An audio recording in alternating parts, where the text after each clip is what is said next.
Hi, everyone, and thank you for joining us today on Turning a Moment into a Movement. I am your host, J Love, and I also represent the Justice for Gerard movement. Gerard is my son who was wrongfully convicted of a crime he didn't do, innocent, and he went to prison for that crime. And because of that journey with him and meeting so many other people on that journey, created this platform called Turning a Moment into a Movement, where we come here on Fridays, now at 8:30, to talk about wrongful convictions and injustices. Um, so thank you for joining us. I want to send shout outs to everyone who's watching on YouTube and those who are watching on Twitter, and even to those who might listen to this later on a podcast platform. Thank you, everyone. And we ask that you share these online events, because we're putting all this information out here because people need tools and they need to find answers. And I remember when I was on this journey, when I first started out, there wasn't a lot of stuff, information out there about what I needed to do, or what people were doing about wrongful convictions. Hence, now 5 years later, there's a lot of stuff everywhere. So we're just creating a roadmap for those who are looking for answers or trying to find um, some kind of tools to help them. So share these um, videos, and we appreciate it. Our mission is to bring awareness to the wrongful conviction of Gerard and all others who are wrongly convicted, over sentenced, mentally ill, and medically frail in our community, to inspire, organize, and educate all communities about the needs to disrupt system, policies, and patterns of the criminal legal system that can lead to a wrongful conviction. That's why we come here on Fridays. So again, thank you for joining us. I'm going to bring on the panel so they can introduce themselves, and then we're going to get right into the conversation. So first, I want to bring on, as usual, Reverend Tia. Hi, Reverend Tia. Well, good evening. Oh my goodness, how's everybody doing tonight? Jay, every time you start off, I am so grateful to have been able to really be with you on this journey, and um, it is just amazing the information that we do provide. And you said a very important word today, and that is a roadmap. Mm-hmm. That when you know that you are wrongfully convicted of something, there is a roadmap. There is a way to have your voice heard. There is a way to take action. And I really am very positive about things today because we do not give up. And that's the main thing is you're not surrendering to what appears to be something that is already etched in stone. We are not taking on the attitude of feeling defeated. And I think Exactly. that's what's very important. No matter what I'm doing, no matter where I go, I'm always fighting for justice. And there's so many injustices that are happening all over the world. And so when you have the opportunity to have your voice heard, speak up and do what is right and do what is right with your family, and educate. So I am the founder of the Choice Zone, where I believe that we do have choices, and that choice is drenched and entrenched in your purpose. And when you walk in purpose, you have power. And that's the one thing that I believe Gerard has taught us all, that no matter what happens in life, God is always directing us toward purpose. And in that purpose, there is power. And there is Yeah. power on no matter what it is. So join me, no matter if it's the Michigan Coalition for Human Rights or the G100 Oneness and Wisdom for Women or Transforming Love Community, definitely the Choice Zone. Join us as we represent who we are, and that is we are the righteousness of God. Always. Yes, Reverend Tia. Thank you. I also want to say, Reverend Tia, this is a safe space because sometimes people need a space where they can tell their story. They've been walking around with it bottled up, Yes. inside, and they need a space. And so this is what we are providing here, a space where that you could tell your story and connect with others who are going through the same thing that you may be going through, or who have or maybe those who are on the other side of it. So, Yes. thank Yes. you, Reverend Tia. My pleasure. I see Trisha is here. Hi, Trisha. What up, though, my people? How y'all Yes. Awesome. How are you today, Trisha? doing? You know what? I'm sliding in the home base, but I'm here. I'm grateful. At the end of the day, we see the world is in utter chaos, so you better find a grateful space to hold on to. Because if you look at the world around you, you could possibly become a little distressed, right? If you allow Yeah. it. So my words, when people ask me, especially what I've been going through with my nephew, they say, are you? I say, I'm blessed. How are you? I'm grateful, right? Because in spite of what's going on, if you can remain with a grateful spirit and understand that you're blessed no matter what, you can see your Mm-hmm. way through everything else. And that's the crux of what we do, right? Because this work that we do is extremely hard. But if we hold on to hope and we hold on to each other, we can get some work done. My name is Trisha Duckworth. I am the executive director and founder of Survivor Speak, lead consultant at Value Black Lives. But just most of all, I'm just a servant of the people, my people, and I'm proud to do that. 10 toes down, all the time. I think Reverend Tia said it. I mean, we are continually with our hand to the plow. And if you are not continually with your hand to the plow, it's okay, right? Shake yourself, get back up, and get back on board, because we need all soldiers on deck to fight against these injustices. Yes. And Trisha, I just want to send you and your family love. You know, that we're standing in prayer for you guys. I know this is tough time for you, but you know, you still stomping the yard, Trisha. So I just want to send you so much love, Trisha. Thank you. Thank Thank you. you for being with us. I know we're gonna be talking about Jesse real soon and everything that's going on in Revertia. So we're gonna have a real talk real soon. So Thank you um so much. Love you guys. before I bring on was you saying something, Trisha? No, I just said thank you so much. I love y'all. Oh, love you too. Before we bring on attorney, Dwayne, because I want Dwayne to come in last, because I got something to say.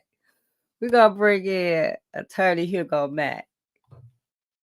Hold on, attorney Mack. Hey, attorney Mack.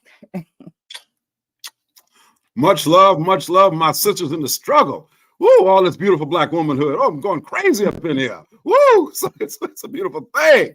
Look, I love y'all. I've been missing y'all, you know, my team, you know, and, hey, I love Dwayne too, but if he ain't here, all the more for me. That's good. That's good. You know, I draw all this Black essence onto me. I accept, you know, in the spirit of my late mother, Ivy Mack, I accept. So it's all good. But look, Hugo J. Mack here, Dr. Hugo J. Mack, 46,000 lawyers in the state of Michigan. I'm probably the only one that is with you here today who did not parachute from heaven, but came up from hell through the blood of God and Jesus Christ. Ran for prosecutor in Washtenaw County in 2020. Did so because I had nothing to be ashamed of or hide, but something to offer and a vision to share. And that is what the wrongfully convicted must always do. I understand the plight, being one of them myself. And what I love about this forum is what we've always said: we're not going to stop. We will not stop bringing to light the voice and the face of the voiceless and the faceless, the wrongfully convicted, the overly convicted, the people that have been criminalized by poverty, the people that have mental illness that have been criminalized and been run from the streets straight into the prison system, okay? So I'm proud to be here, and I'm proud to say, a lot of my clients don't drive fancy cars over the expressway. They live in cardboard boxes and shanties under the expressway, and I mean that. Because there is a class of citizen that has been totally ignored amongst us, totally ignored, you know. And with the Lord having brought me back from where he brought me back from, I know the rest of my life, with the restoration of my law license, something that never been done in the state of Michigan before, God had a reason, has a reason for that. So I'm proud to be here, and I'm proud to speak the words of Isaiah 58:11. The Lord will guide you always. And that's the prayer I have for us, that the Lord will guide us always. So I'm proud to be here, and just in the struggle, and I'm encouraged every time I see y'all. I follow y'all on Facebook. Trisha, my heart, my spirit goes out to you, my dear sister. My heart and spirit are right there with you. Oh, dear God, dear God. But God is able, sister. God is able, you know, God is able. And so now that we've said that, well,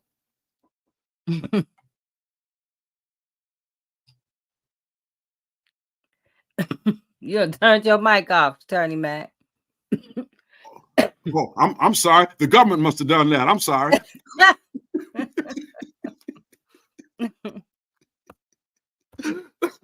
I apologize.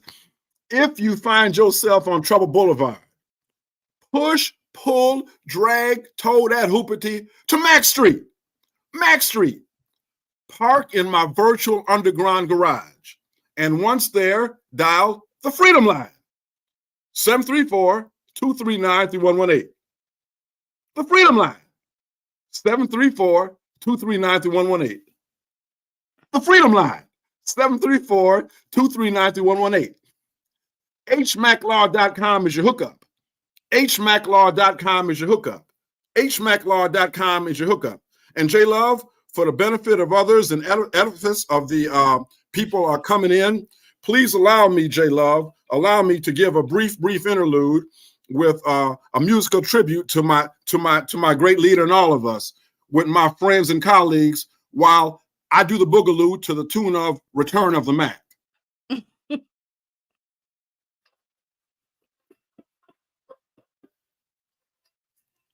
And introducing for some and reintroducing for others, our new Jans, the Janus.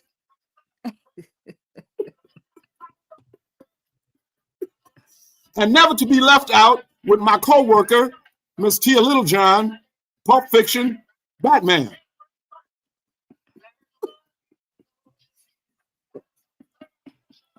Yes. Okay, so now that we've had a musical interlude, for all of y'all to write down 734-239-3118 and M.C.L.A. And J Love, I want to say something to you. You know I love you. And I want to address all the haters, J Love, all the people writing you, putting note on your car, wanting you to kick me off the show. I know who y'all are. I know who y'all are, coming up here and smiling in my face, you know, all the time wanting to take my place on the show. Ain't nothing but some backstabbers. And, you know, and J Love, you know, and the thing that hurt me so much, Reverend Tia, these people come smiling in my face, you know, and one of these guys, he keep coming over my house again and again and again and again. Trisha, I don't even be home. He still keep on coming, J Love. So, you know, I just want y'all to know that I'm not going nowhere. I'm right here. And J Love, if you even think about the unthinkable and these people start pressuring you and, you know, trying to put money under your door to kick me off the show, all these kind of things, you know, I just want you to know, remember what Morris Day said, J Love, there's nothing worse than rejection. Rather than kick me off the show, I'm like Morris Day. I'd rather just slap my face. And so it's the kind of thing, J Love. So, you know, I love you and I'm with you and I'm with you. And J Love, you know, sometimes people will probably ask you, J Love, why you have that crazy lawyer on there? That man ain't got good sense. He talks so crazy. But J Love, I want you to know something. If they ask you, J Love, does he really mean what he says? Message to Mr. and Miss America, all the ships at sea. Damn straight. So Hugo Mack did endorse this and will continue to endorse it because J Love, this is brought to you by the one true king of Russia, Scotland, and Lower Harlem, Dr. Hugo J. Mack, Esquire. God bless you. Thank you. And I love you.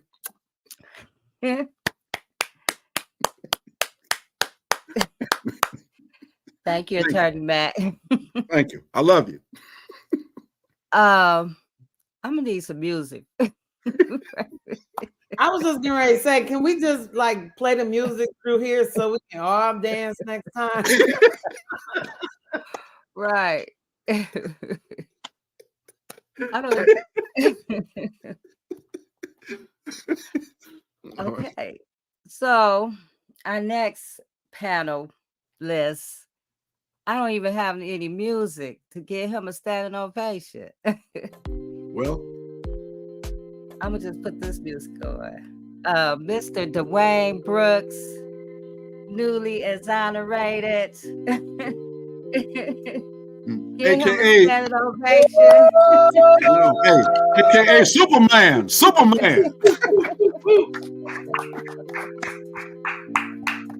We love you.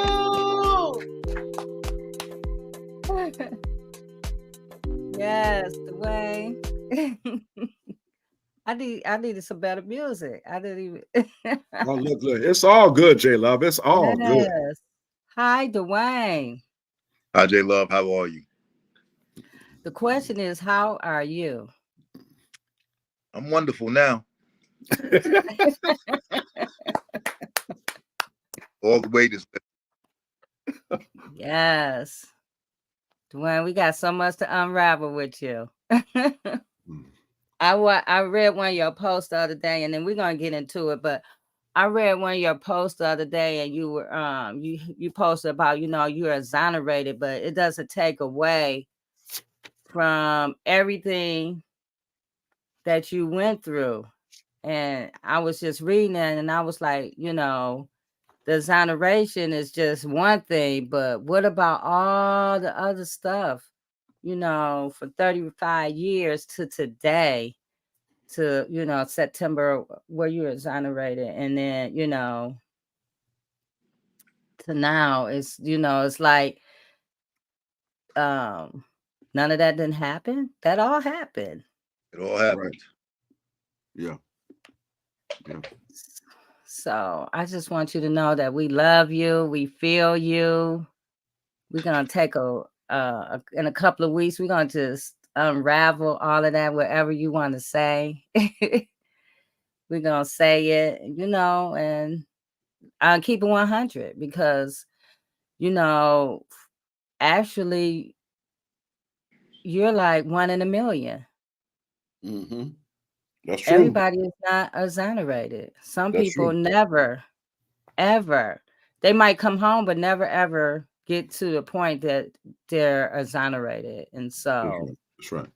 That's right. I'm just so grateful to cross paths with you and that you're here with us and that we're gonna keep it 100 about this, about everything.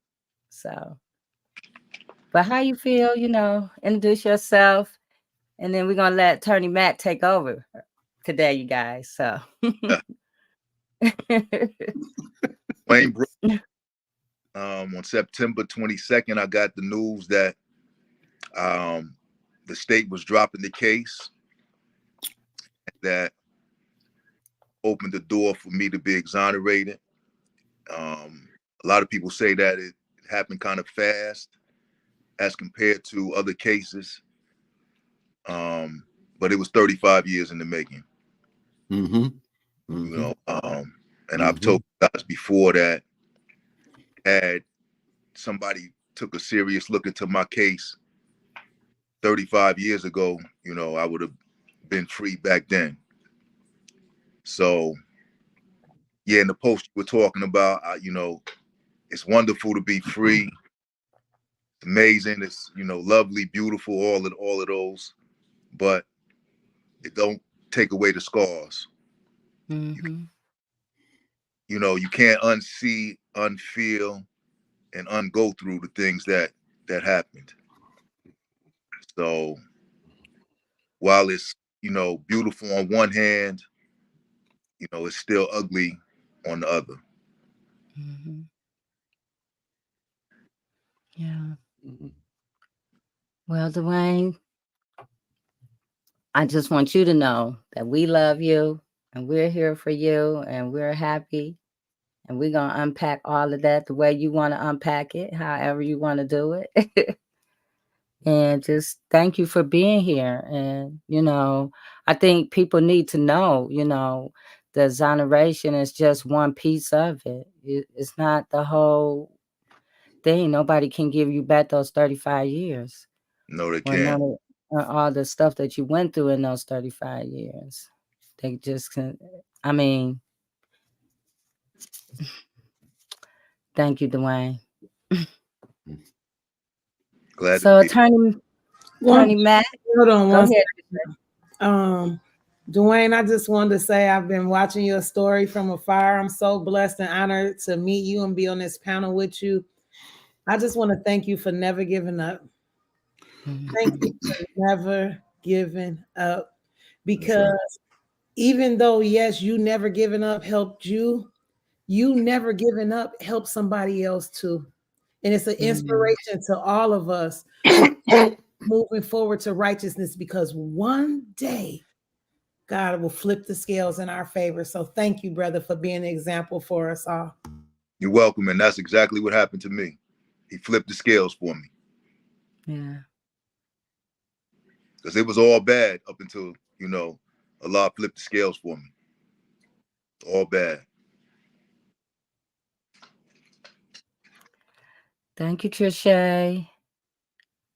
Did you want to say something right quick, Reverend Tier, before we go to Attorney Matt? Well, look, I just love Dwayne's spirit. And I stand behind my sister and all of us here, Attorney Mac and J Love, because you cannot always find that type of spirit that stays the course. And that's miraculous in and of itself. It's a miracle to have gone through what you have gone through and still be a pillar of light in your community and still be who you are. And so I praise God with you.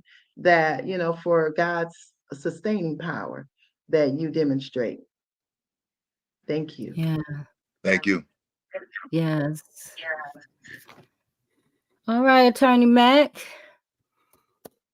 Well, first of all, I want to thank J Love for giving me the opportunity to introduce a very, very, very dynamic legislator. He's my state representative, Jimmie Wilson Jr. Let me explain about this gentleman. He was on the Ypsilanti Township Board of Trustees. I followed him. I supported him in his candidacy for state representative. And let me tell you what I'm so honored about this gentleman. As you know, in the state of Michigan, a person with a criminal justice experience coming back from the penitentiary cannot sit on a jury. They are statutorily barred from sitting on a jury.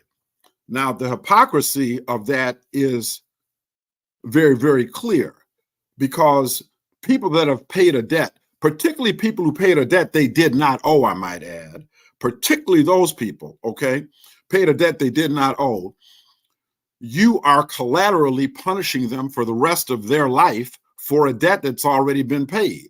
So it's like buying a ticket to the movie, okay, and then you want to go in and they keep charging you over and over and over and over again for that ticket. Say, no, that's crazy. I paid for this ticket. I deserve to see this movie. So I brought this to Representative Wilson's attention, and with lightning speed, with alacrity, his staff looked into this and took measures to see that the state legislature would at least have a forum for reviewing that statute. And he sent me a proposed legislation, which was magnificent, magnificent. It eliminates the prejudice for people with a criminal justice experience sitting on a jury.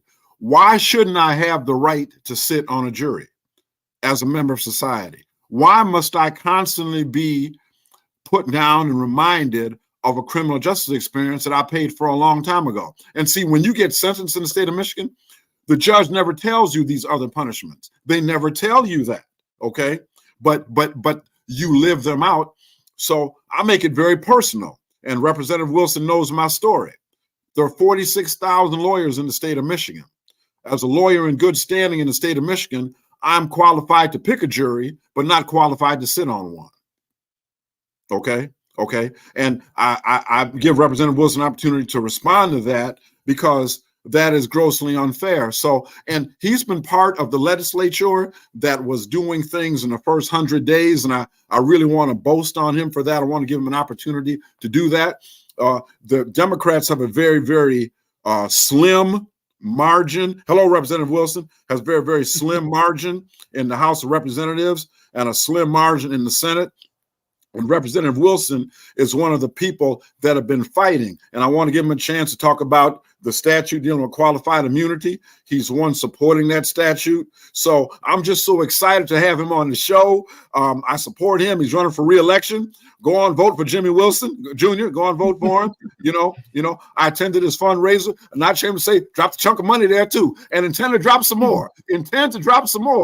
Because we need this man. We need this man. So that's my intro to my representative, and I claim he's my representative. I'm proud of him, and I'm so grateful that he's there. He was at a function. His function was Representative Tate, the Speaker of the House. Representative Tate was there. Representative Wilson, you know, I had a chance to meet him too. So this is my representative, Representative Jimmie Wilson Jr., and I'm proud to introduce him. Appreciate that. Thank you so much, Attorney Mack. And let me first just say congratulations to Dwayne Brooks. I think that's excellent. Excellent. Wonderful. Thank you. Thank you.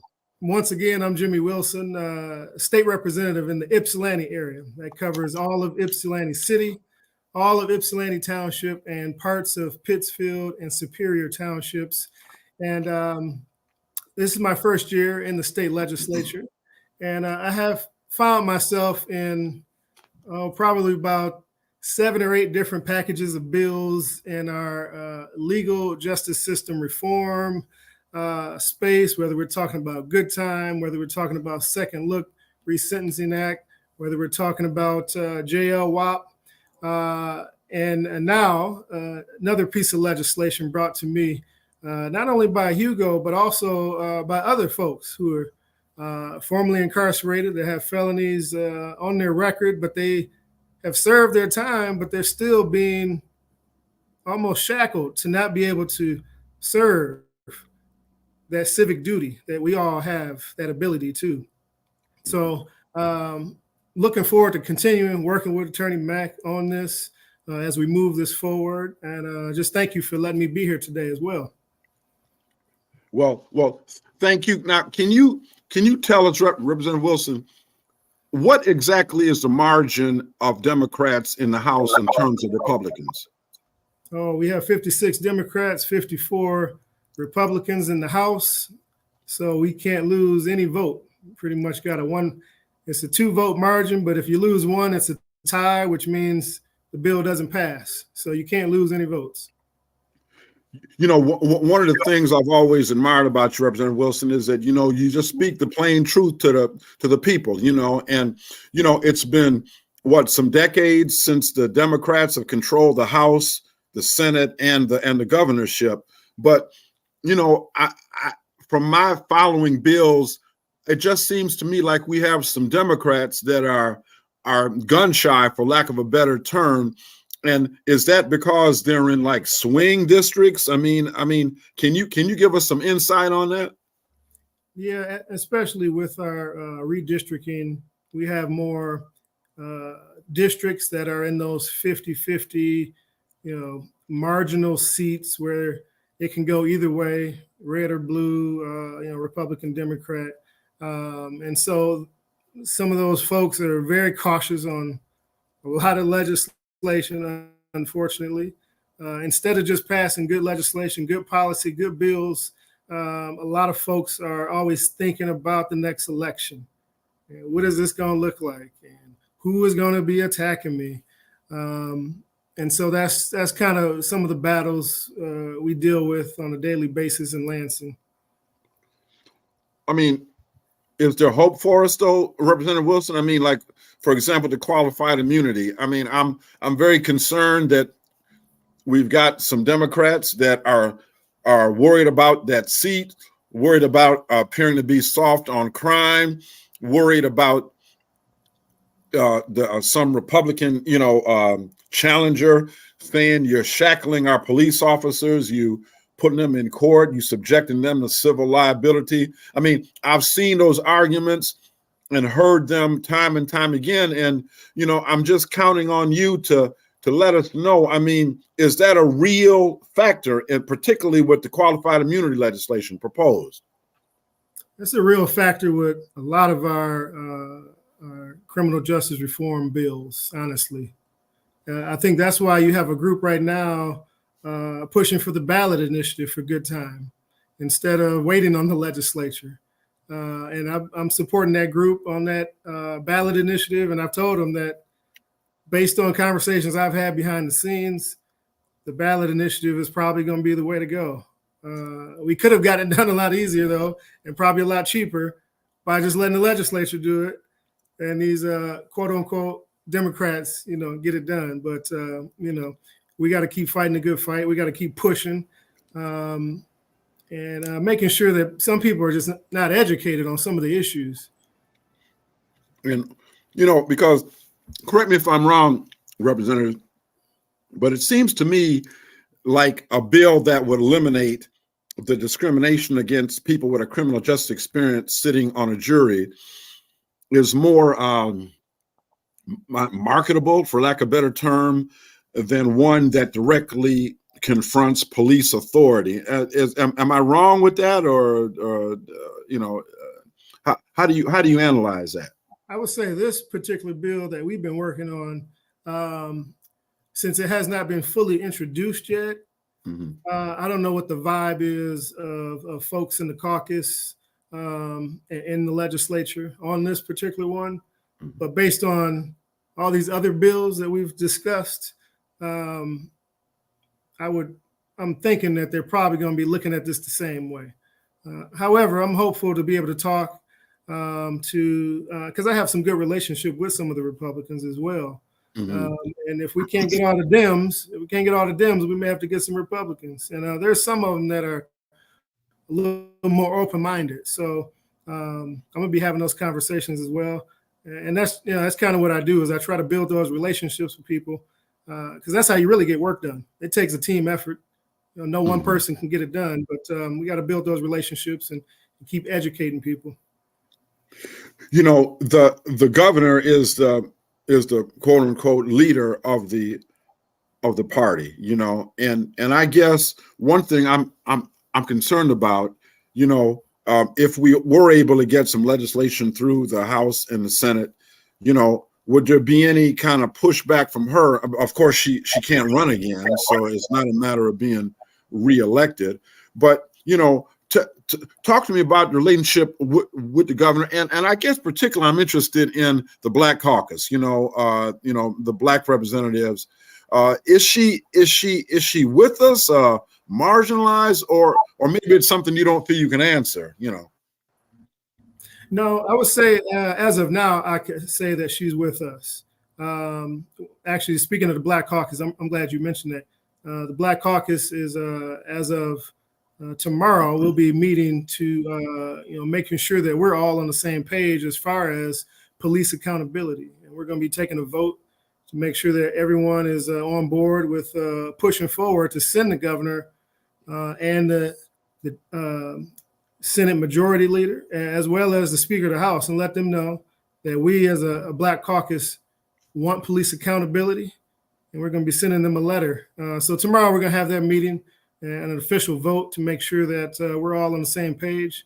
But we already have bills ready to move for police accountability. So that's one piece that we can try to leverage. But speaking of Black representation in Lansing, the numbers continue to decrease, especially with redistricting and how they did Detroit in that system. And they broke up Detroit.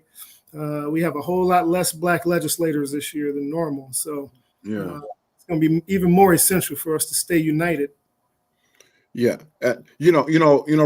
Representative Wilson, I'm glad you brought that topic up, because I tell you, when that was on, I believe that was a ballot initiative, was it not? But it was marketed to get the politicians out of the redistricting, like the state every 10 years, drawing maps. But it just seems, and with the Republicans having that stranglehold for all those years they had, but it just seems like, even though a lot of us Democrats voted for it, it doesn't seem like it's really served us now. Right. So, I mean, what's your take on that, Representative Wilson? I think that's an accurate statement. And there's actually currently a lawsuit that some of the folks out of Detroit have filed. And I think that's going to actually start up next month, as far as allowing a judge to really look at how that whole system worked and what played out in redistricting and how it violates the Voting Rights Act, quite frankly. Yeah. Because the backlash, snide as it is, that I've seen from some of our Republican brothers and sisters, is that, well, y'all wanted this, now you got it, so don't complain. And I mean, it's almost like they're rubbing it in our faces, kind of like, so because really the lawsuit's going to be Democrat against Democrat, isn't it? I mean, when it comes down to it. Quite, yeah, pretty much. Yep. Yeah. So you got some that want to keep it the way it is, and you got some that want some justice. Yeah. Yeah. So, I don't want to monopolize all it. So I'm opening it up to other panel members, because I got about 50 other questions to ask. So, J. Love, perhaps some of the other panel members would like to ask Representative Wilson the questions. If not, I've got some more I'd like to ask. I want to go back to where you guys were talking about police accountability. Mm-hmm. Representative Wilson, is that any qualified immunity in the state of Michigan? Is that on the table? That's actually one of the discussions we're going to have tomorrow, to make sure that I'm going to be trying to make sure that's in there. but I don't know the pulse of the rest of the Black legislators if they're going to be, taking that route. So we're going to find out, and I can definitely report back on how that comes out. Mm-hmm. But Yeah, if they're not with it, I'll have to do it on my own. So Wow. wow. But we'll help you. appreciate it. So the immunity, there was an immunity bill that was introduced actually back, I want to say 2020, 2021. It got stalemated when Yusuf Rabi went out. Mm-hmm. It had some support, but like many other things that we're seeing, and this is where I'm gonna speak to the people now. I'm not gonna speak to, because this my boy right here. You know what I'm saying? Yeah, but I'm speaking to the people right now, because see what they're doing in Lansing is they're playing political games. Let's call it like it really is. They're playing political games. They're trying to get elected, right? Instead of serving our needs, they want to make sure that their needs are served first, right? Meaning them get back in the seat again. So this is what they do. They'll give us a little nugget, and then, okay, then closer to election, we'll get 2, 3, 4 more little nuggets, right? Because they got to get elected. So they need that big boom, right? So that they can get back on the ticket and get their notoriety. We're allowing our legislators to play games with us for a lot of reasons, because we ain't showing up. We're not showing up to these meetings, because at the end of the day, why are we sitting around letting people make decisions for us without us? See, this is the reason why we in this position where Representative Wilson is saying, well, some people and some people not. You know why? Because the some people that are not, we have voted them in and allowed them to take these seats just because they look like us. Well, let me just give everybody notice. I don't care if you look like me or not. If you don't have my best interest at heart and the best interest at heart of our community, then you don't need that seat. And we always said, all skin folks ain't kin folks. Mm-hmm. Okay, so this is where we, the people, have to take control. We have to take control, and we got to do it at the voting booth. And if we do that, then they'll know that we mean business, and then maybe we can get something done.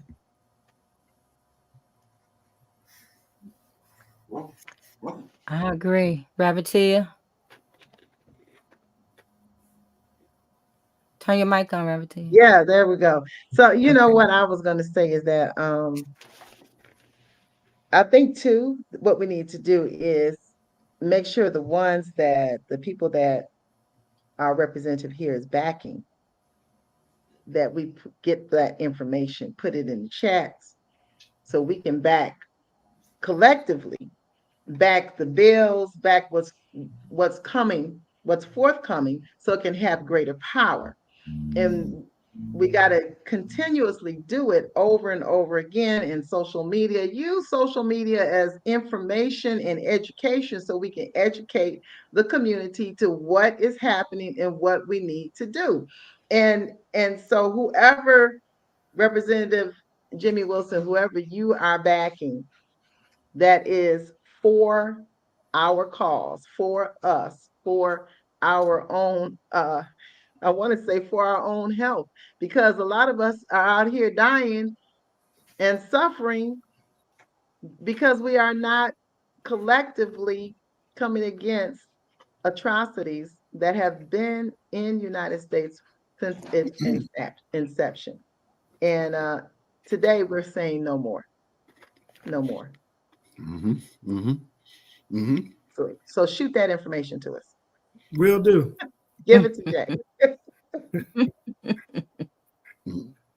Representative Wilson, if I could just chime in here for a minute. When it comes to a strong caucus, I know we're meeting, you're meeting tomorrow, what have you, but I guess, and I don't know if it's an unfair question, I mean, is there real communication between the Black Caucus members? I mean, rather than just like a photo op kind of like thing, because I guess for me, I look at the Black Caucus as very essential and vital, but got to be able to speak with one voice instead of people being able to be picked off here and there. And you know, it almost like it's got to become like a brotherhood and a sisterhood to me. Okay. So, and I mean, you know, you've always been for real with me. I mean, is that there, man, or are we lacking, you know? I'll say it is now. Early on this year, I'd say the first 4 or 5 months, you know, we were kind of thrown into this majority, and we were all trying to get different bills introduced. Some of us were new, trying to learn our jobs, and so we didn't have the same cohesiveness that we do now. Once the summertime hit and we were able to start really meeting more and having a meeting of the minds and really discussing issues, we definitely had that cohesiveness now. Well, okay. You know, if you say it, I believe it, you know, and I really hope that that we do.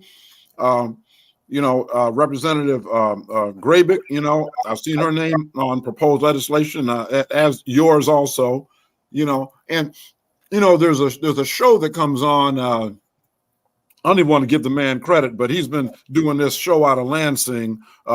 First name is Tim. Okay, so he's been doing this show out of Lansing, and you know, I watch, you know, and there really seems to be, when I see some of your Republican colleagues in there talking about the real effort they're going to have to try to take back the House, because the Democrats are running like wild, you know, and destroying the state. And frankly, I want to really ask you to talk about the ending of right to work, you know, legislation here, because that seems to be the major rallying cry. And by the way, Black people were disproportionately impacted, by the way, by, you know, people not being in the union, not having to pay union dues, and therefore weakening the union, which to me, tell me if I'm wrong.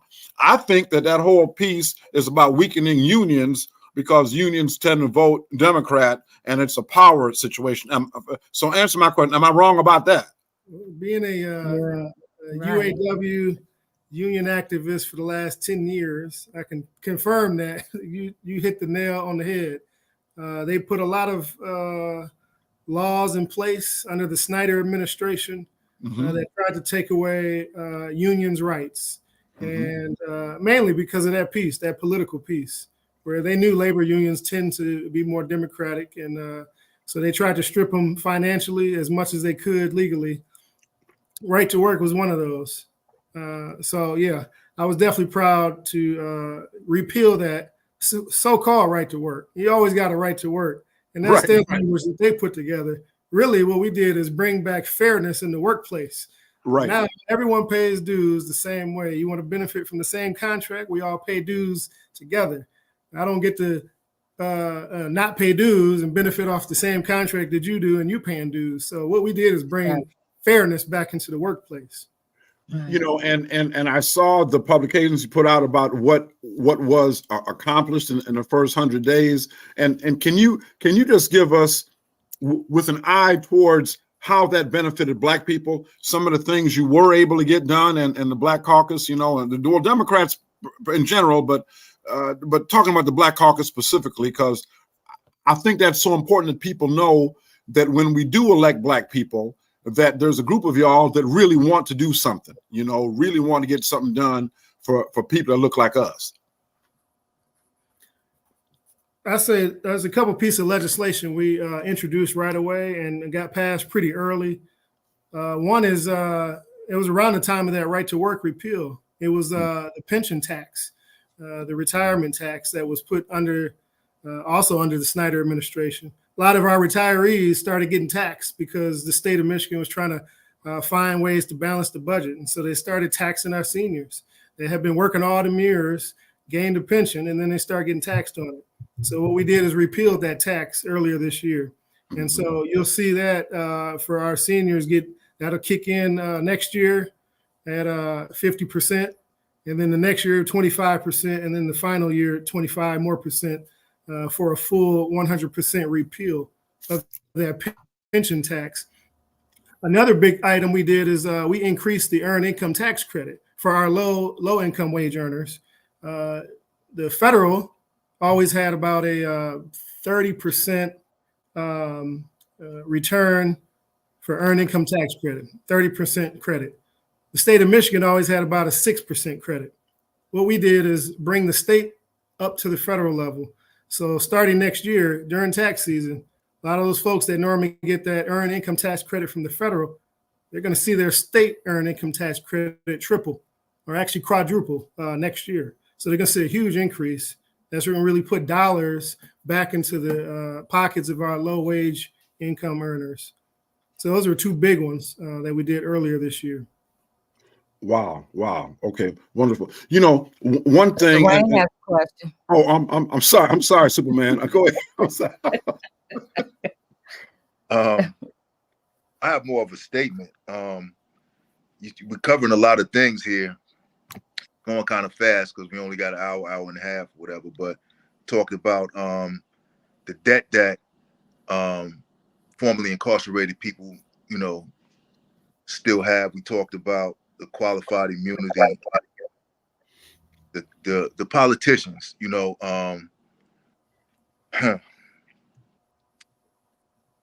It should start at the early entry level, and that's probably a councilman. But if a councilman, a candidate, doesn't keep their word, is not working for the people should make sure by their votes that that councilman or whatever that candidate is should never get another term, should never get a higher office. Their career should be done at the first lie, at the first promise that they didn't keep. And Trisha was right. You know, the people have the power, but the people don't know that they have the power. Mm-hmm. And as I said on the show before, you know, the people have to stop rewarding bad behavior. You know, no matter who it is, you know, even if he's, you know, he or she is a black candidate, at the first lie, at the first time that they don't keep their word, at the first sign that they're not working for the people, their career should be done.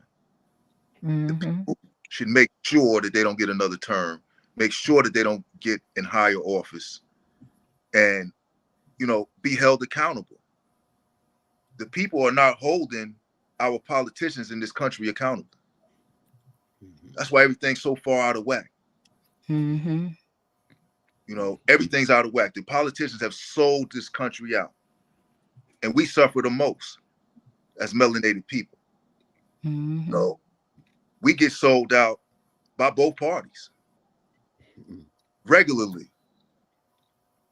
You know what I'm saying? You know, we tend to vote Democratic because they lie to us and make us feel better. Mm. You know, they make us feel, they tell us that they understand our plight. They understand, you know, the things we go through. You know, they understand that racism does exist. They play to our emotions. And we are a compassionate people. You know, the melanin in us makes us compassionate. And we don't have that ruthlessness that they have. You know, where they can go into a village and kill not only the warriors, but the women, the children, the buffalo, the bison, the chickens, the cats, the dogs, everything. We don't have that kind of ruthlessness in us. You know, so being that we're compassionate people, and they know that, they speak to that. But none of them are really for us, and we should start holding them accountable with whatever power we have. So I wanted to say that, and I'm gonna cut that short because I can get deeper in that.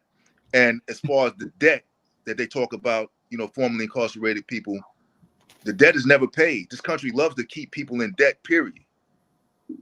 This is a country of debt. It's built on debt.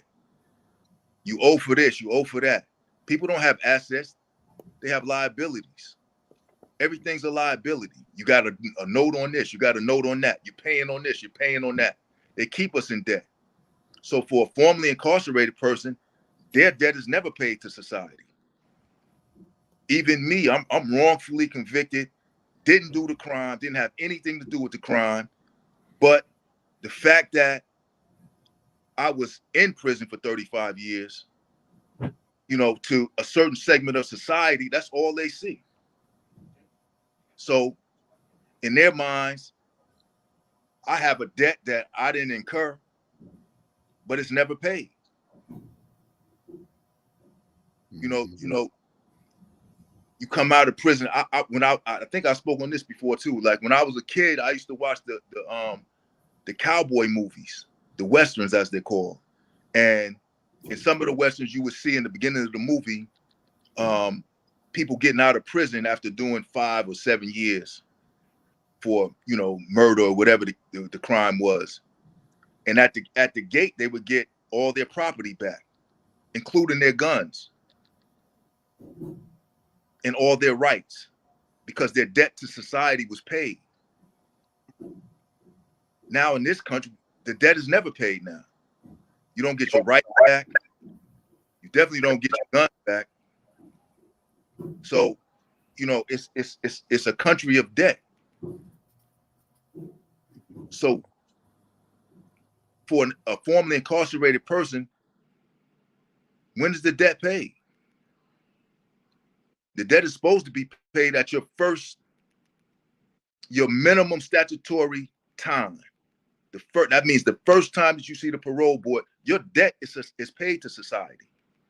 Or if you have flat time, as they call it, day for day, your debt is paid. Supposedly, but not for real. Mm-mm. And this is a big problem. You know, it's you know, Maybe. discrimination. You know, I'm even me. You know, they know that I was wrongfully convicted, that I didn't have anything to do with the crime. It's the evidence. Everything is out there now, but I'm still shunned and discriminated against. You know, I finally got a job after filling out over 200 applications and many interviews, but that 36-year gap kept killing my chances to get a job.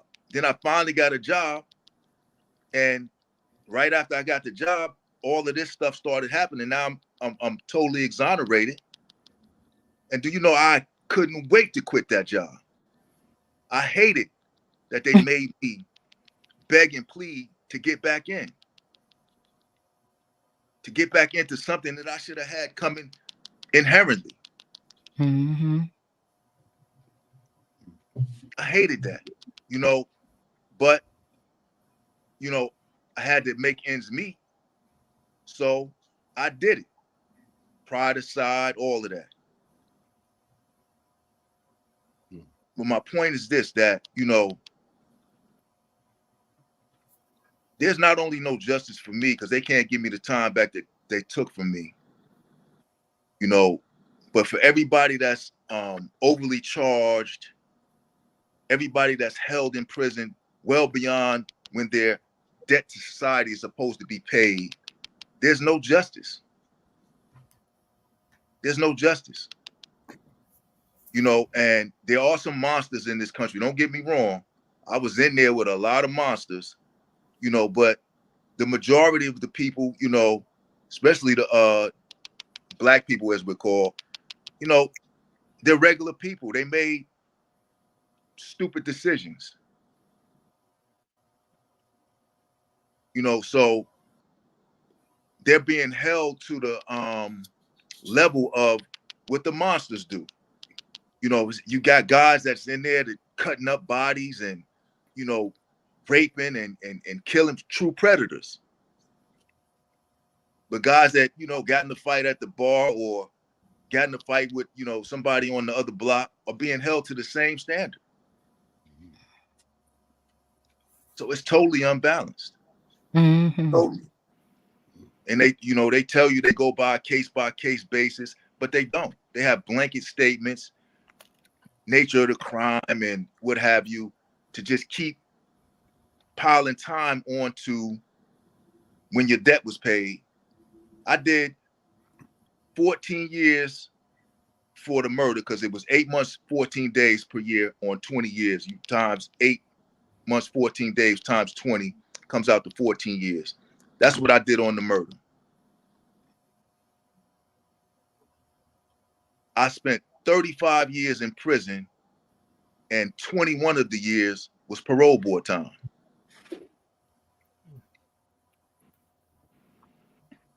Time that, you know, had I done the crime that I didn't know. And this is what they're doing. So the injustices are far-reaching, much more far-reaching than people want to talk about. Even politicians, they don't want to talk. We know we need reform. And like I told you guys before, you need an overhaul. You don't need reform. The whole system needs to be overhauled, to be dismantled and started over, because there's no reform. And I'm gonna stop there. I agree, Dwayne. I mean, what is it that you're trying to reform if it's really bad? I left this question up this because Attorney Mack and Trisha, Jackie Curry put on here, some of Rosanna Reed still can't get housing or jobs because it's still on their record, and they're fighting that now. And we know in Michigan, some Wayne County, some of them that are not fully exonerated. They're not. They're saying, they're telling them they're exonerated. But what is Attorney Matt? You can go into that a little more. Well, see, there's a difference between an exoneration. For example, they find the real bank robber. Okay, somebody confesses to bank robbery, or DNA shows who the perpetrator was, say some kind of a physical assault. Okay, an exoneration based on that, and the prosecution not bringing a charge again for whatever reason. It's called a nolo pros. Okay, so for example, let's say somebody's they discover somebody's Fifth Amendment rights, you know, were violated, and the case is reversed. Okay. On a constitutional basis. And the prosecutor says, well, X amount of years have passed and we don't have witnesses anymore, Judge. So we're going to drop the charge. Okay. So, or a lot of these cases are just,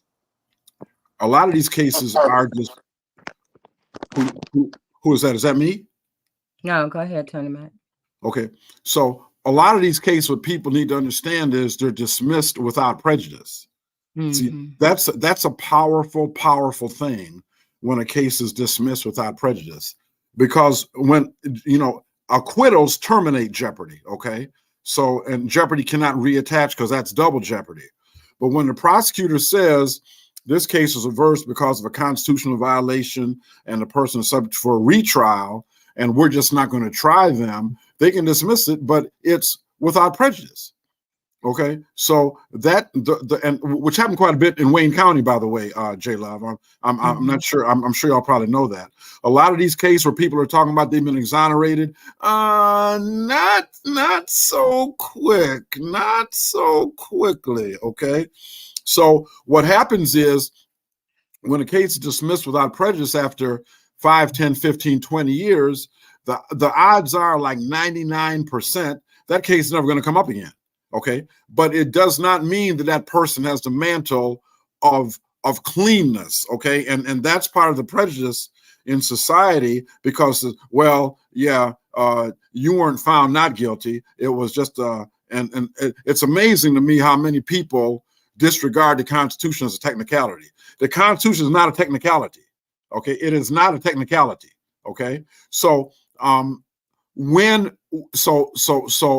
So I'm not sure if I'm answering your question, J Love, but an exoneration is something where you were really wrongfully convicted. I mean, straight up wrongfully convicted, as opposed to the evidence that came in shouldn't have come in, and the prosecutor decides 15 years later they're not going to charge it again. Yeah, Attorney Mack, I know when Mr. Abdul was on here, he was talking about that as well. They were selling it to us and to the exonerees too. They were selling it to them as exoneration, and then they're still having difficulties with this stuff still being on their record. And I think that's what Jacqueline is saying. Two individuals from Wayne County didn't commit the murder and were exonerated, and it's still on their record. And I don't understand how that is still going on. They have to get expungements. They have to get expungements, some of them, just like people are getting expunged now. They have to go through the process of getting expungements. But here's the thing. Like you said, there may be an appearance of exoneration, but you're not exonerated unless you're getting money from the state, right? Because if you're getting money from the state, then that means that the state says, based on whatever they got from the prosecutor's office, that you qualify for this funding because you are fully exonerated, meaning that they got, and the stipulations are very strong, it's new evidence. You have to have new evidence to be even considered for this money, right? As a matter of fact, I believe it was Daryl Siggers. Daryl Siggers did 34 years, maybe a little longer than that. Daryl Siggers went up to get money, and because he didn't have new evidence. Now, mind you, the bullet was the deciding factor with this, right? But they brought in, calm down, they brought in a forensic specialist that was 364 days, a specialist. Well, you're not considered a specialist unless it's 365 days, I believe, or more, right? And so because of that technicality, even though the bullet was the deciding factor and it was not the bullet from his gun, he still did not get awarded that money. So that's what it is right there. And it's all, so if they say, what did you say, brother? With prejudice, or was it without prejudice? If you are released with prejudice, they can bring those charges back up on you at any time if they wanted to. Without prejudice, that something popped up in the news about this case, and they even said it. Well, we can bring this back up, if we want to. So it's not like, yeah, you can bring it in. It's not like this is not on purpose. This is very strategic, because guess what? If they exonerate everybody, the state money is that money. Yeah, they got a shortage of the money. Is that true, Representative Wilson? Like the exoneration money? I know that I have been reading about that the funds was almost depleted for that, and I don't know where that fund is at, but to your point, Trisha, I believe our friend Ken Nixon has described this too. A judge actually has to be on the record stating in writing that that person is innocent. And then that's what triggers the funds at $50,000 a year per however many years you were incarcerated to actually get tapped into. Right. So if the judge doesn't write that on the record, then you just dismissed. Is that correct, Attorney Mack? That is very, very, very accurate. And see, that's what I'm saying. Everybody who has a case reversed, that is not an exoneration. That the two don't automatically go. They're not synonymous. Having a conviction reversed and exoneration are not the same thing. If a person, is convicted and new evidence shows that the DNA, well, just like the Central Park Five. Okay, Central Park Five. What really sprung those people was DNA. Yes, it was. That a case like that, that's scientific evidence. That's not he said, she said. That's scientific evidence. But I'm saying unless you got something like that, and the fact that somebody changing their testimony or recanting, don't count on that doing the job, y'all. Don't count on that doing the job. That might work something to get the case back in court, and the prosecutor say after 20, 30 years, I'm not going to do it again. But that is not an exoneration. You know, so, and what Representative Wilson said is right. And I'm gonna say this. These judges, a lot of them act like they're running for sheriff, okay? For sheriff, particularly on the appellate level, okay? I made a point throughout my legal career to look at these candidates for a court of appeals and Miss Supreme Court. And 99% of the time, they've got words in there, tough on crime. Tough on crime. That's code word for if you don't fit our template, you got nothing coming. Okay? And it's not always about race. I mean, there's some black people with a whole bunch of money that get a fairer shake than black folks without money, and get a fairer shake than white folks without money too, I might add, because the system will sacrifice some of them to, yes, it will, to get to us. They'll still sacrifice some of them to get to us. Yes, it will. So because they can afford to lose the numbers. And that's not a racist statement. It's just a fact. Okay. So, and even with other people being sacrificed to get to us, we still got what, 50% population, the Michigan Department of Corrections, African-American? If it's not 50, it's damn near 50. Okay. So even with other people being sacrificed to get to us, we still damn near the majority in the prison, still damn near the majority. Okay. And by the way, the women population, African-American women population, that's going up, folks. I got news for y'all. That's going up. That is going up. You know, so. Speaking of women, State Rep, I have read something that you're going to Huron Valley soon. I believe it's end of November. I've already been twice this year. Once was just on a kind of just a basic tour. The second time I went with a whole lot of issues in my hand from all the folks that reached out about issues going on in Huron Valley, and got to do some investigating behind the scenes and touch base with our ombudsman to get some of those issues corrected. And so I'll be going back in November to check to see if some of those issues have been corrected. So it should be coming up again next month, I believe the end of the month. Yeah, we did a show last week on Huron Valley, and we were talking about Crystal Clark, and she's been there for over 13 years. I don't know if you're familiar with her story, but she has been, her and a few other ladies had a lawsuit regarding the mold that's inside of it. And Crystal totally looks like a different human being. I want to show you right quick, just in case you go back in there. But they were talking about the mold, and we had someone who was on there. This was Crystal Clark before, and this is her now. And she's been sick. Now she's in a wheelchair. She's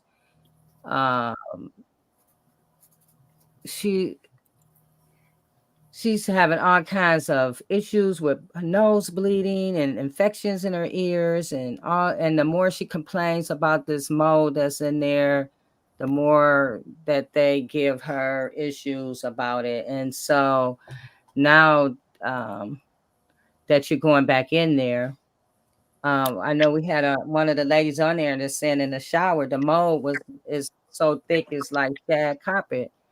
So I don't know if you go in those spaces, but Crystal has been crying out about this for years. So if you can, if you're able to get me the actual unit number and where it's at, I can definitely make sure I take a look at that next time I'm there. awesome. That's just ridiculous that they allowing that. But what they do, Representative Wilson, is when they know you're coming, they wake the women up at 5 a.m. and they make them bleach everything down, and then they paint over it. So by the time you go in there, so and many politicians have went in there. I believe Senator Irwin's been in there. I believe, so, and then they'll go in there and say, oh, well, we don't see nothing either. We don't need nobody to go in there and say, oh, I don't see nothing, because you ain't gonna see nothing because they keep covering it up. So we need somebody that's gonna go in there and say, first of all, get her out of here now. Get her to the hospital now. And then really look into these areas and these cracks and these crevices where they're saying that this is at. Because it is a big game. They know that she has been dealing with this. I mean, look at her face, how her face is disfigured. She needs top of the line medical treatment, and she's not getting it there because they could give less than a care. So if you are going in, I would say don't announce it, because you have a right as a state rep to pop up on them, and you don't need to make an announcement that you're going in. When you go, they would have to let you in. Thank you. Jackie said, being formerly incarcerated woman from Huron Valley, they have been covering up all the wrongdoing. And I hate to say this, but you're not going to see the real thing. Yeah, and the other thing, I got a question, is that, do you get a blueprint of that building? You know, or do you get shown what they want you to see? I mean, it's just like if if you work for any company and it's compliance time and they want to see whatever your books or whatever, you're going to give them the file that's the all together. It's the file that has everything that's in compliance. But it's like when they randomly pick a file. For those people who are ready for and really doing the right thing, then it's going to be right. But if you're trying to cover up, you know, and they randomly pick an area, get the blueprint, because they're going to take you where they want you to see. Yeah. And I've got You two know, and workers that you can talk to as well. Sorry, Reverend T. I got two go workers ahead. that you can talk to as well, that they walked them out of there because they were trying to help the women compile their stories and really, you know, really help. And they wind up walking them women out of there like they were some criminals. We can allow you to talk to them as well. But I'm telling you, I hope that you take some of your colleagues with you and y'all get Crystal out of there, please. If you don't get her out of there, she is going to die. Yeah. And she's one of many, but she definitely needs to be exonerated and has been through hell. Yeah, they just had Teresa Dunlap that died in December with the black mold growing in her chemo point. Exactly. In her chemo port. So, and they it didn't pass as far as legally. They stated that there was no way to prove that those people were sick due to black mold, because black mold comes with it exasperated symptoms, you know. And so they're saying, well, that could be anything. Well, no, not really.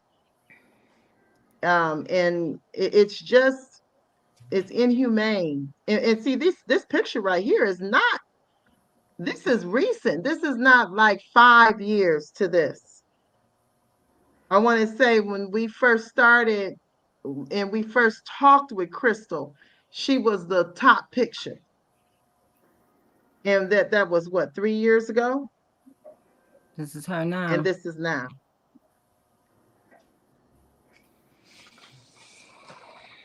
Black mold is a problem in a lot of prisons. I know for a fact. And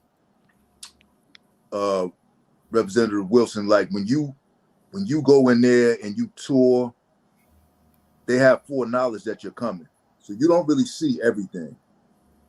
They got all kind of audits and inspections and politicians visiting, sometimes even judges visit, but every time they have foreknowledge. Nobody pops up, you know, unexpected and is able to get into a prison. So what they do is they put on their best face and they have their step and fetch it niggas cleaning and polishing up everything to make it look good for who's ever coming in. And on those days that they have visitors, such as yourself, You know, they'll serve, you know, food in the kitchen that they never serve to make it seem like they're feeding, you know, the prisoners, you know, decently. They'll put on, you know, have the nurses and doctors, you know, on their best behavior, acting like people really get health care when we don't, you know, or when they don't now. Because, you know, health care in there is if it's life or death. If it's not deemed life or death, you're going to get maybe a Tylenol. And that's for, you know, anything from cancer to a broke foot. You know, it's atrocious what's going on inside those prisons. And I agree. people that, you know, go in there and visit, like such as yourself, like I said, you can't get in there unexpectedly. You can't, they're gonna have foreknowledge that you're coming.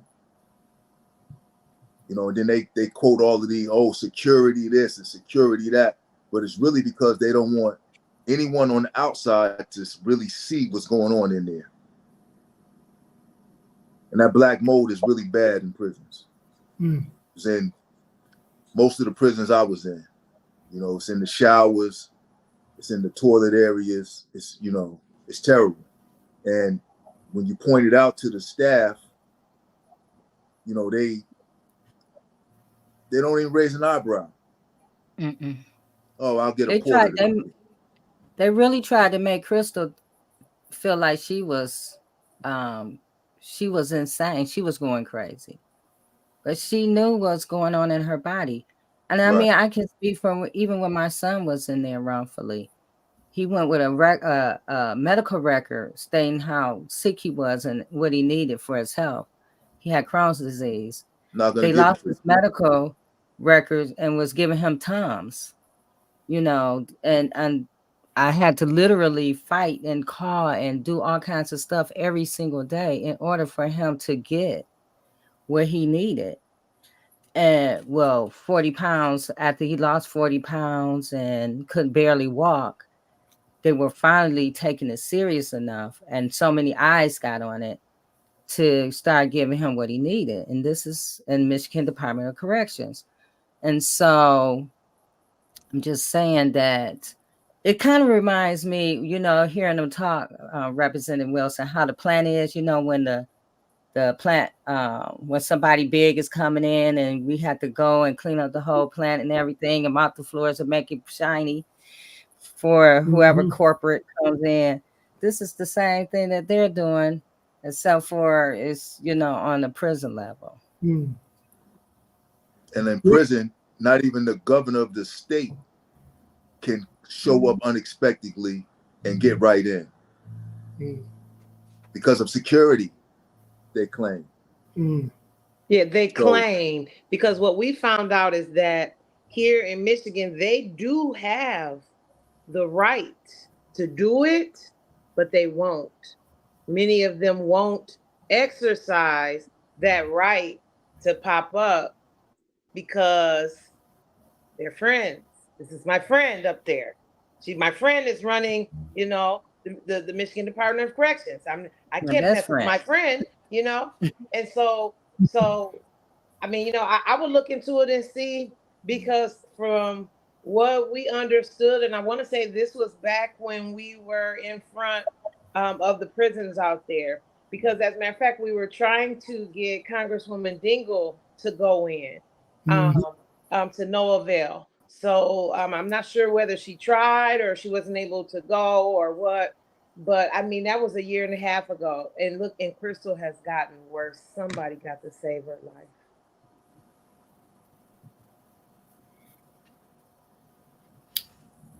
There's a young lady that was putting some stuff in the chat on Facebook. She looked like she had some information as well. I want to be able to connect with her. She looked like she has some specific information. Sandra. Yeah, Sandra saying fresh piece of paper, wipe the showers with it, write a letter and send it out, or tell the ladies to do this ASAP. So they can get accurate swabs And she said something else about secretly swap stuff. Well, Yeah, And then because the Jacqueline gold too is was in there. porous, so it will work because it's porous. So it's being held, and that's what they so silly. You can paint over it all you want; it's still going to be there. So I think that's what she's saying is if they rub something up against it and then write a letter, then when it gets out here, we can actually test the paper that the letter is on. Oh, okay. Right. Well, Representative Wilson, one of the things that I've seen as an attorney is how difficult it is to bring an action against the state, and not from my own penitentiary experience, and afterwards,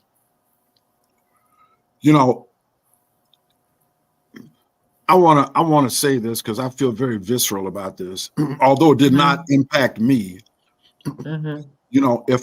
Because I was fortunate to get a parole, and the prosecution, not that they didn't think about it, but did not fight it. See, and I want all the audience to know, and Representative Winston also knows, in the state of Michigan, in the aftermath of John Engler, if you get a parole, the county prosecutor or the purported victim can petition the circuit court to block that parole. Okay? To block that parole. Now, I represented a person who had earned a parole, okay?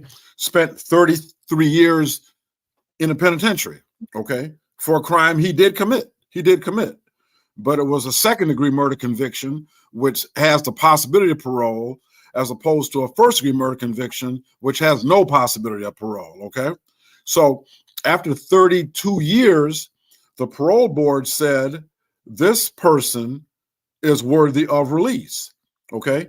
Now, my position has always been, when it comes to judging in this system, it's clearly the parole board in the prisons that have contact with that person every single day. It's not the judge, it's not the county prosecutor, it's not the police, it's the prison system. So what I'm saying is, when you play the game, and I'm not minimizing it, but when you play, because you play the game and you play by the rules that have been set up, and you win in a game that you didn't start, that you didn't make up the rules, and you win, and then you still have that victory taken from you, that's not just wrong, that's evil. That's an evil thing. So what happens is, in the state of Michigan, you can lose a parole, okay? But if you are an inmate and denied a parole, you have no legal recourse. The law is very clear. So the parole board can flop you, which in the state of Michigan is what it's called, a flop. The parole board can flop you and flop you and flop you, ad nauseum, and you have absolutely no recourse, none whatsoever. So you can thank John Engler for that, who said that I'd stack them like cordwood, referring to people like myself, if I could.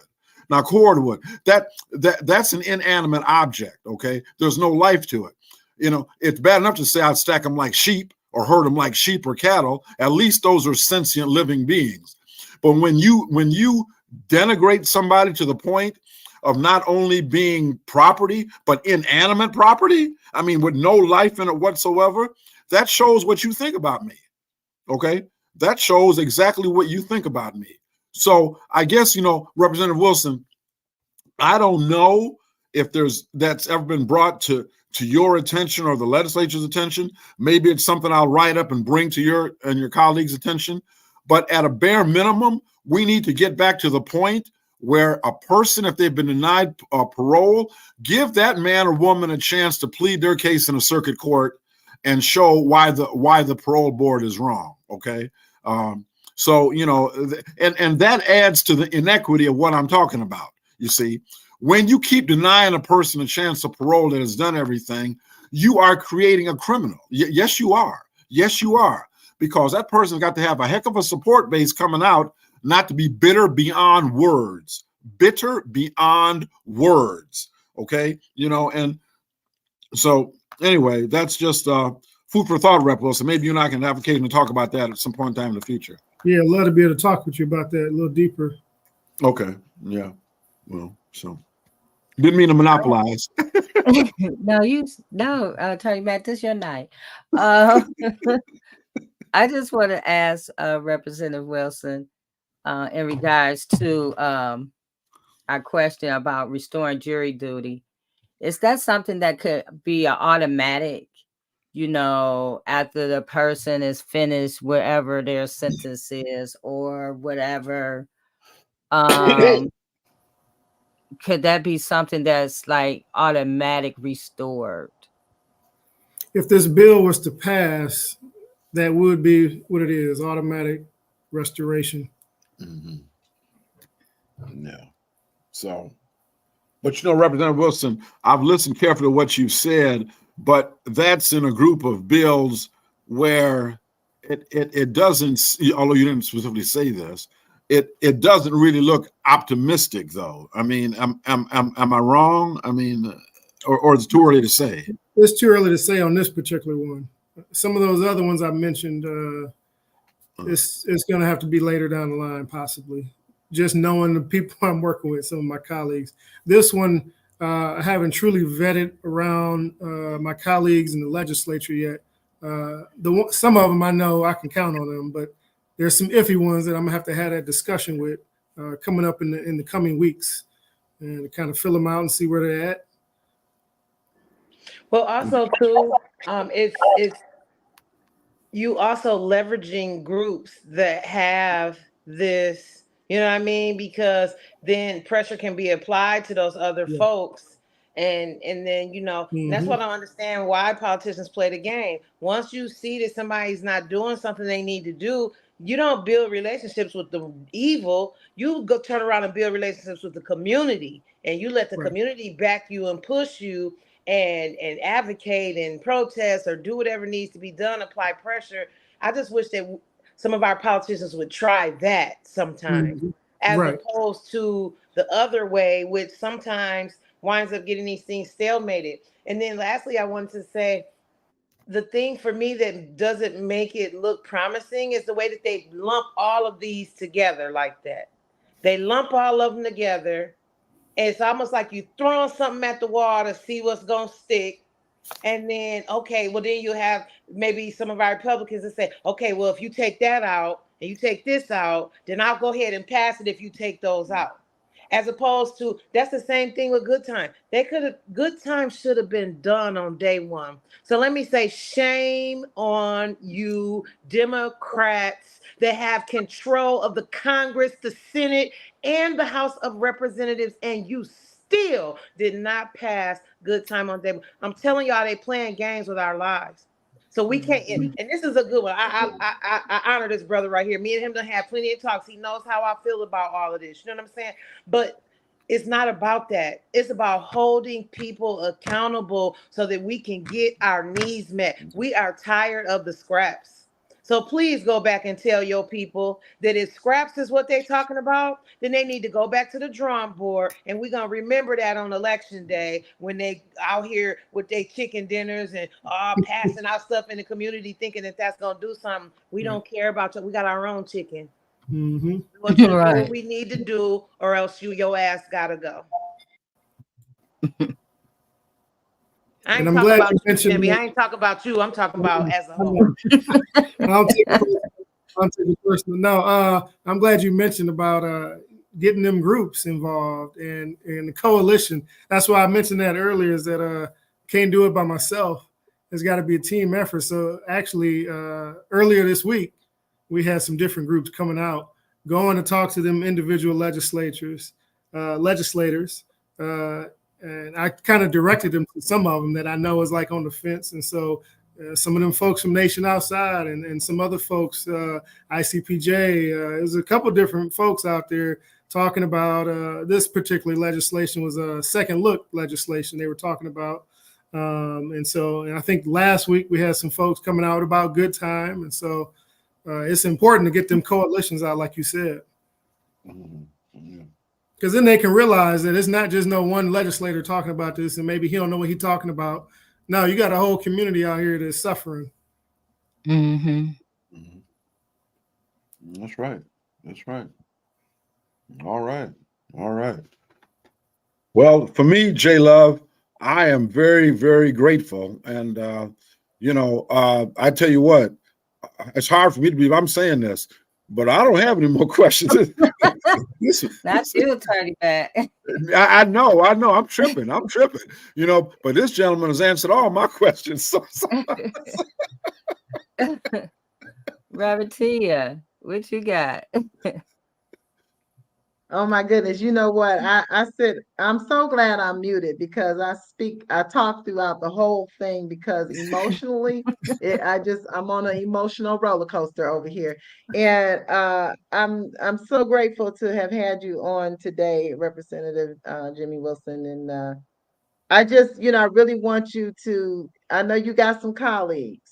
And I always want to know who has the heart toward humanity because we can't compromise, just like my sister Trisha was saying. We don't want to compromise anymore. There's no compromising on a lot of these issues. This is just really like, do you have a heart towards humanity or not? I mean, some of these issues are no-brainers, and we have become sellouts. You guys had mentioned that earlier, and or high class prostitution, in which I believe sometimes America has been used to doing, going for the highest ticket, being total sellouts. And we don't want to do that anymore. We're not doing that anymore. The other thing too is we need to know who do we need to support?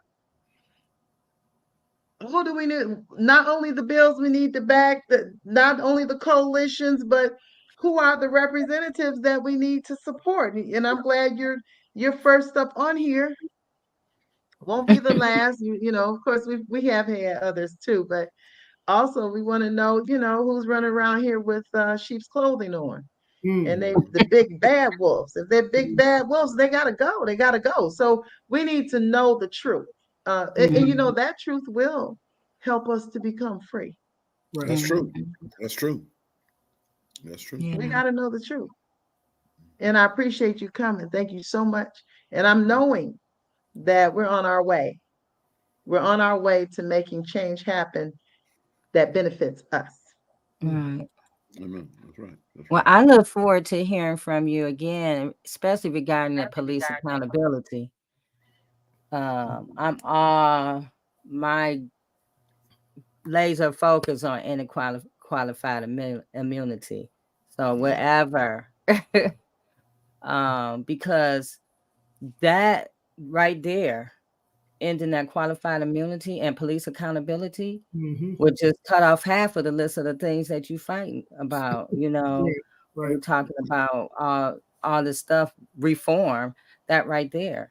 And so there are states that have eliminated, qualified immunity. Not a lot of them, but it's happening, and it can happen here in Michigan, especially with, all the things that and we're just not even talking like police, even other agencies that hide behind qualified immunity, like what happened in Oxford and how that school, the school officials are hiding behind qualified immunity. So, I mean, it will benefit us in a bigger capacity when all agencies have to be um, to tell the truth and be transparent and put the stuff out there and be held accountable and not hide behind I don't want to say anything when there's lives involved, where there's people going to prison for 20 and 30 years for things they didn't do, or kids dying in schools because nobody didn't follow through or did do their job. So I'm looking forward to hearing about how that's who's supporting that and what do we have to do to make it happen here in Michigan. Definitely looking forward to coming back again. I really appreciate y'all allowing me to come on here. And if I may, I would like to end off on a more positive note. Okay. We passed a budget earlier this year in June, end of June. And in that budget, one of our reps out of Saginaw, Representative Amos O'Neill, he chairs the corrections budget. And a couple items he was able to get into the budget some of you may know Shauna Vaughn over at Silent Cry. I think you know her, Trisha. And we were able to get her some dollars, her organization, for reentry services and all the good work that she's doing. We were able to get, I believe it's $4 million for body cams in all the prison facilities, because that's a big issue where, you know, somebody's saying one thing, the guards are saying another thing. So we got dollars in there. And normally we don't try to put too much money into these facilities. We got to get a lot of people out of there. But the body cams we had to do, I'm glad we were able to get that done. So that should be, that money is now available. So they're trying to go out for, they're going to go out for bid, find the companies that's going to do it. And hopefully by next year sometime, hopefully in the spring, we can start instituting them body cams in our facilities. And then as a side note, there was dollars for community violence intervention groups. There's about $10 million. It's a grant program that will be available at the beginning of the year for any groups in any of our communities to be able to tap into if they have programming or groups that are doing community violence intervention. So once that grant rolls out, I'm gonna make sure I blast that out. So as some of you know, some groups that's doing that kind of work, we can get them tapped in. So Trisha, I see you. I was about to say Trisha. So I just wanted to end off on those couple of budget items that are, you know, some positives there. Yay for the positives. Well, thank you. Dwayne, do you have anything to leave us with before we leave? Hold them all accountable, including Jimmie Wilson. That's right. They're all of them. Yep. Got to hold them all accountable. Exactly.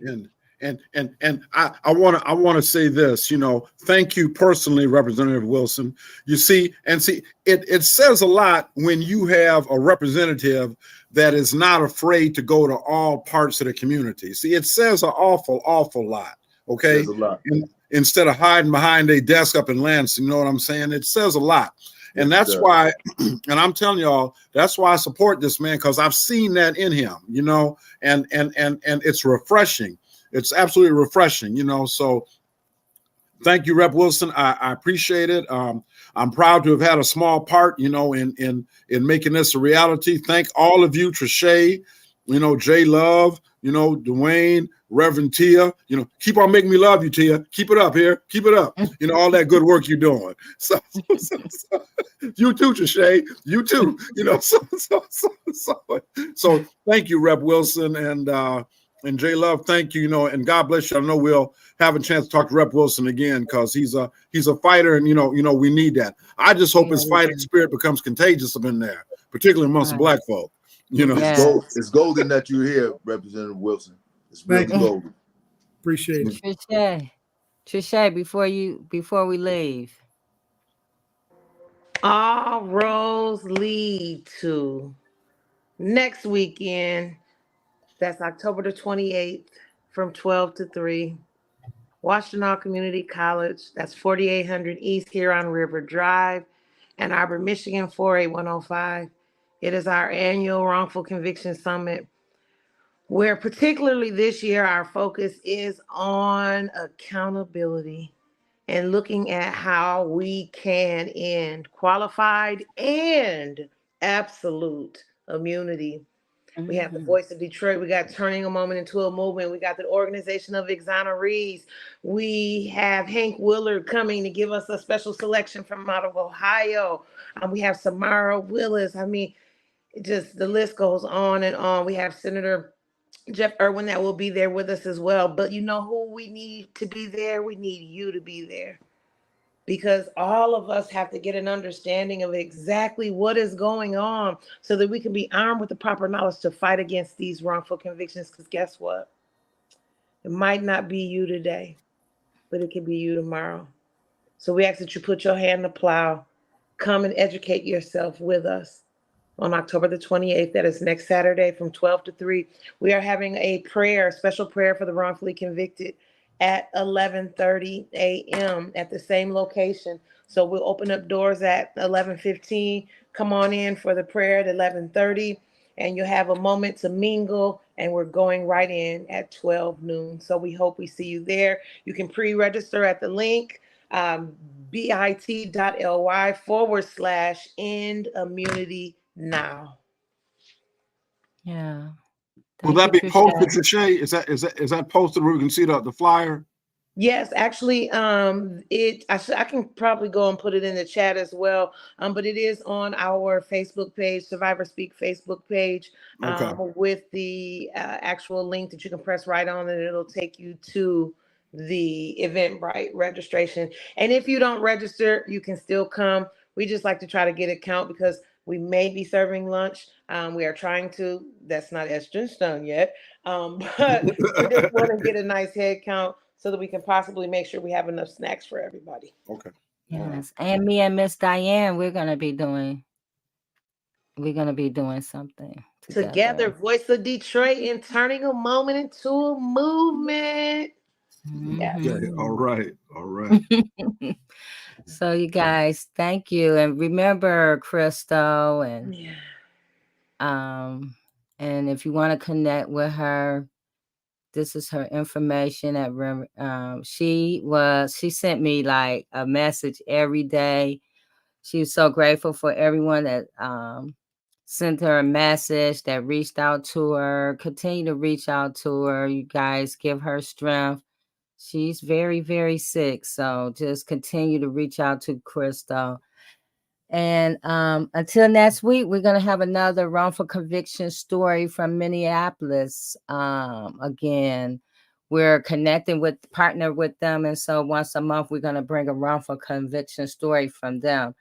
So that we're going to have one on next Friday before the summit. So until then, see you next week on Turning Them Up.